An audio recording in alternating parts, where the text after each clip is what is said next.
Pulivendula rural, ఒంటిమిట్టలో జరిగిన 2 ZPTC ఉప ఎన్నికల్లో అధికార టీడీపీ ఘన విజయం సాధించింది. ఆ ఫలితం ఖచ్చితంగా ఊహించిందే. ఓడిపోతామని వైసీపీకి కూడా తెలియటంతో ఆ పార్టీ నేతలు ముందు నుంచే ఎదురుదాడి చేశారు. పులివెందుల రూరల్ జెడ్పీటీసీ బై ఎలక్షన్లో టీడీపీ అభ్యర్థి అయిన బీటెక్ రవి సతీమణి మారెడ్డి లతారెడ్డికి 6,735 ఓట్లొచ్చాయి. వైసీపీ తరపున నిలబడిన హేమంత్ రెడ్డికి 683 ఓట్లు మాత్రమే వచ్చాయి. ఈ క్రమంలో వైసీపీ డిపాజిట్ కోల్పోయింది. ఈ విజయం ఇచ్చిన ఆనందంలో పులివెందుల ఎమ్మెల్యే ఎన్నికల్లో కూడా తామే గెలుస్తామని టీడీపీ చెప్పుకుంటోంది. అధికారంలో ఉన్న జనం అలాగే మాట్లాడతారనుకోండి. ఒకప్పుడు జగన్ రెడ్డి వైనాట్ కుప్పం అంటే ఇప్పుడు టీడీపీ మరోసారి వైనాట్ పులివెందుల అంటోంది. జగన్ కంచుకోటలో టీడీపీకి అన్ని ఓట్లు ఎలా వచ్చాయంటే పెద్దగా చర్చించాల్సిన అంశం కూడా ఏమీ లేదు. అధికార పార్టీ వారు ఓటర్లను ప్రలోభపెట్టి రిగ్గింగ్ చేసి మరీ గెలిచారని వైసీపీ ఆరోపిస్తూ ఉండగా అందులో చాలా వరకు నిజముందని అందరూ ఒప్పుకున్నారు. పైగా ఓట్లు గుద్దుకున్నామని పులివెందుల టీడీపీ నేతలు బహిరంగంగానే చెబుతున్నారు. కాకపోతే వాళ్ళు అలా రిగ్గింగ్ చేస్తూ ఉంటే వైసీపీ శ్రేణులు ఏం చేస్తున్నారు అనేదే పెద్ద ప్రశ్న. తంతారనో చంపుతారనో భయంతో చాలా మంది మౌనంగా ఉండి ఉండొచ్చు. కొంతమంది కమిటెడ్ క్యాడర్ అయినా ప్రతిఘటించాలి కదా అని కొందరు ప్రశ్నిస్తున్నారు.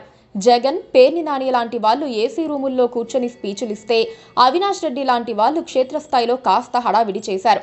అంతకు మించి క్యాడర్ వచ్చి పోలింగ్ రోజున టీడీపీ బ్యాచ్ను గట్టిగా అడ్డుకున్నదే లేదని స్థానిక పరిస్థితులు చెబుతున్నాయి. పైగా వచ్చిన వాళ్ళు కూడా కమిటెడ్గా పనిచేయకుండా చూసి చూడనట్లుగా ఊరుకున్నారు.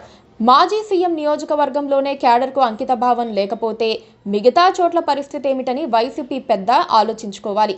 పార్టీ పెట్టినప్పటి నుంచి జగన్ చేసిన తప్పిదాలే ఇప్పుడు ఒక చిన్న జెడ్పీటీసీ ఓటమికి కారణమయ్యాయి. పైగా అది పార్టీ పరువుకు సంబంధించిన అంశంగా మారింది. క్యాడర్ డెవలప్మెంట్ పై జగన్ ఎన్నడూ దృష్టి పెట్టకపోవటం పెద్ద సమస్యగా పరిణమించింది. ఒకప్పుడు ఉమారెడ్డి వెంకటేశ్వర్లు వైసీపీ మెంబర్షిప్ డ్రైవ్ గురించి మాట్లాడితే జగన్ ఆయన్ను గేలి చేశారట. వైసీపీకి ఓటేసే వాళ్ళంతా పార్టీ క్యాడరేనని జగన్ చెప్పుకొచ్చారట. చేసేదేమీ లేక ఉమారెడ్డి లాంటి వాళ్ళు మౌనం వహించారని విశ్వసనీయ సమాచారం. జగన్ కు పార్టీని ఎలా నడపాలి, క్షేత్రస్థాయిలో ఎలా అభివృద్ధి చేయాలో అవగాహన ఉన్నట్లుగా కనిపించలేదు. కేవలం తన చరిష్మాతో ఓట్లు పడాలని ఆయన భావించారు. సజ్జల, చెవిరెడ్డి, ట్రంప్, అవినాష్, ఐపాక్ లాంటి వారి సలహాలు మాత్రమే విన్నారు. వాలంటీర్లే అన్ని చక్కబెడతారని భావించారు. క్షేత్రస్థాయిలో మనోడు ఎవరు, పరాయివాడెవరు అన్న ఆలోచన జగన్కు ఎన్నడూ రాలేదు. కేవలం సంక్షేమ కార్యక్రమాలు చూసి ప్రభుత్వం వైపు నుంచి తానిచ్చే డబ్బులను చూసి జనం ఓటేస్తారని జగన్ విశ్వసించారు. అమరావతిని జగన్ కొట్టిన దెబ్బలు, జగన్ బందిమాగదులు అమ్మిన కల్తీ మద్యం, పోలీసులను అడ్డుపెట్టుకుని వైసీపీ వాళ్ళు చేసిన అరాచకాలు ఎక్కడా ఆయనకు కనిపించలేదు. ఇప్పటికీ వాటిని ఆయన తప్పులుగా భావించడం లేదు.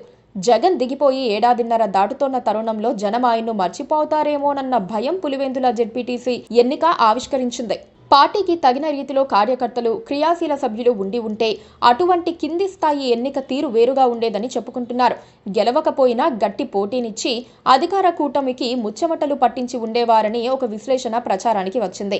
జనంలో జగన్ పట్ల నమ్మకం చెక్కుచెదరకుండా ఉండేందుకు అటువంటి కార్యకర్తలు చెమటోడ్చేవారు. మాజీ సీఎం మాత్రం ఆ దిశగా ఆలోచించకుండా నన్ను చూసి ఓటేయండని మాత్రమే చెప్పుకుంటూ తిరుగుతున్నారు. ఆ వైఖరి పనిచేయటం లేదని, కింది స్థాయి నుంచి పార్టీ నిర్మాణం అవసరమని జగన్ ఎప్పటికీ గుర్తిస్తారో చూడాలి. Please subscribe to KTV Telugu. KTV Telugu. KTV Telugu channel.